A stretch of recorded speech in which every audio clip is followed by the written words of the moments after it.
आणि अर्थातच आता आलाय तो दिवस म्हणजे गौरी आगमनाचा. आणि गौरी आगमनाकरता घरातल्या ज्या मी म्हटलं मुली आहेत, कन्या आहेत, त्यांचा हा मान असतो, ज्या खास या महाराष्ट्राला घेऊन येतात. आणि आता बघूया पोतदारांच्या घरी सोन्याची पावलं उमटत आहेत या गौरीच्या आगमनाने. गौरीचं इथं आगमन होत आहे या गौरीनं.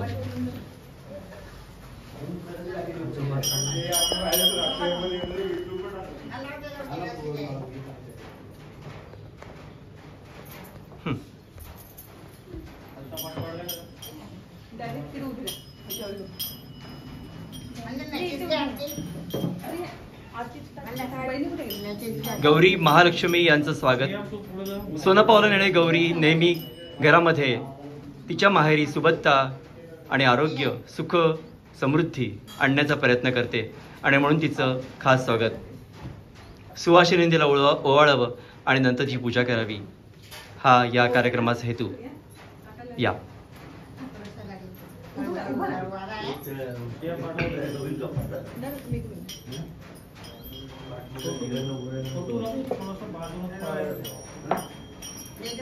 गौरीचं आता होणारं आरती पूजन. पोतदारांची गौरी ही पानं फुलांची असते आणि तुम्ही बघाल 21 प्रकारचे किंवा 11 प्रकारच्या वनस्पती इथे दिसतात आणि ज्यांची गौरी म्हणून पूजा केली जाते. अर्थात नंतर मुखवटा वगैरे केला जातो. त्यामुळे गौरीचं हे ओरिजिनल रूप जे सध्या शिरगावच्या तळ्यावर तिथे आलं आहे.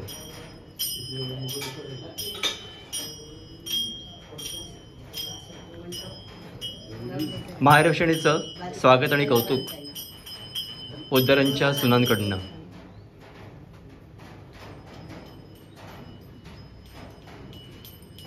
संपूर्ण पोतदार परिवार, लहान थोर इथे सगळे उपस्थित आहेत. गौरीचं आगमन म्हणजे आनंद आणि केवळ आनंद. आता गौरी घरामध्ये चालवली जाईल. घरभर सुबत्ता आणि संस्कृतीचा एक मोठा प्रसार होईल. आजच्या पिढीला हे अत्यंत आवश्यक आहे की गौरी घरामध्ये सुख समृद्धी आणतीये. ऐश्वर्य, संपन्नता, आरोग्य. गौरी माता तू काय घेऊन आली आहेस?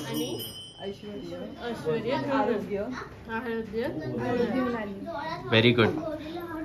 चला तर या सोन पावलाने आली गौरी.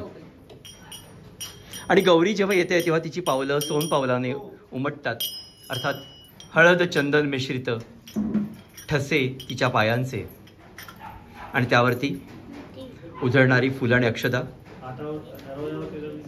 आणि त्यानंतर अर्थातच तिचं पूजन.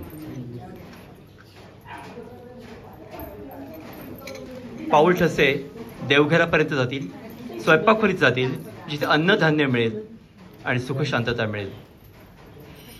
गौरीचं एक नाव असतं अन्नपूर्णा, महालक्ष्मी.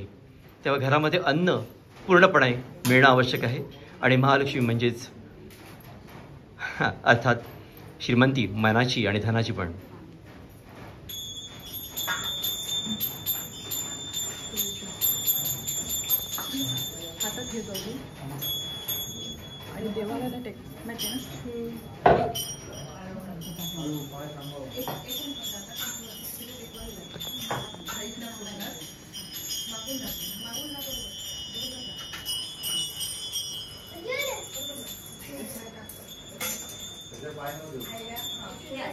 देवी आता येईल ती वजेश्वरी देवीच्या आमच्या देवाऱ्यापर्यंत.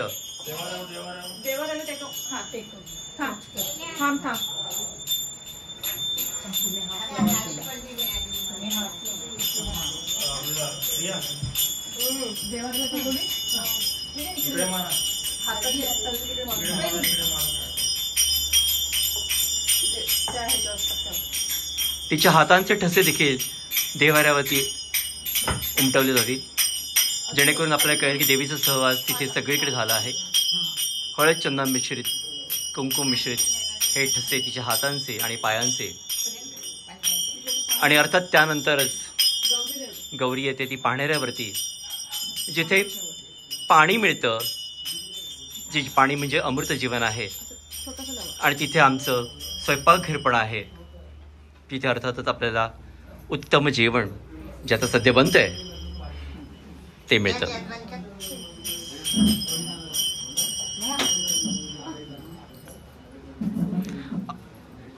ह्याला पण थोडंसं बोट पाण्यात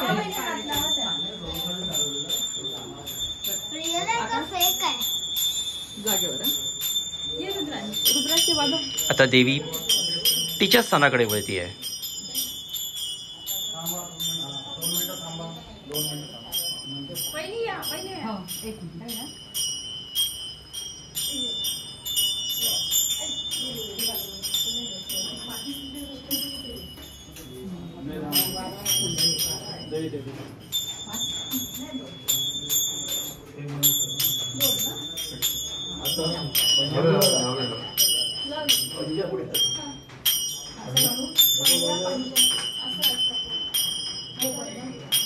या पुढे या.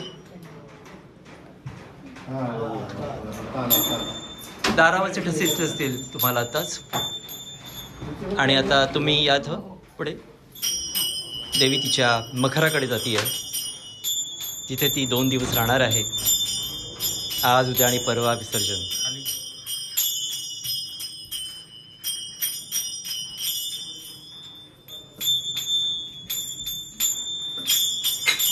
हे देवीचं मखर.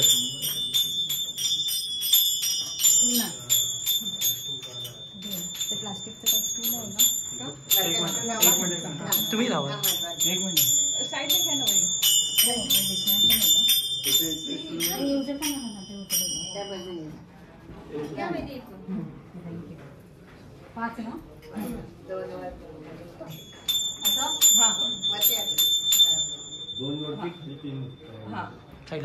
दोन साईडला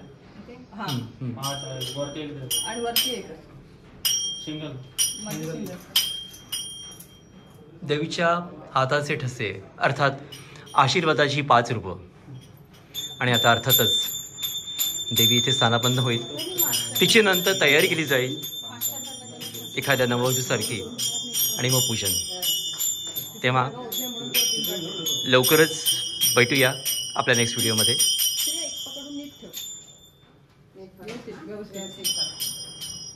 व्यवस्थित उभी करते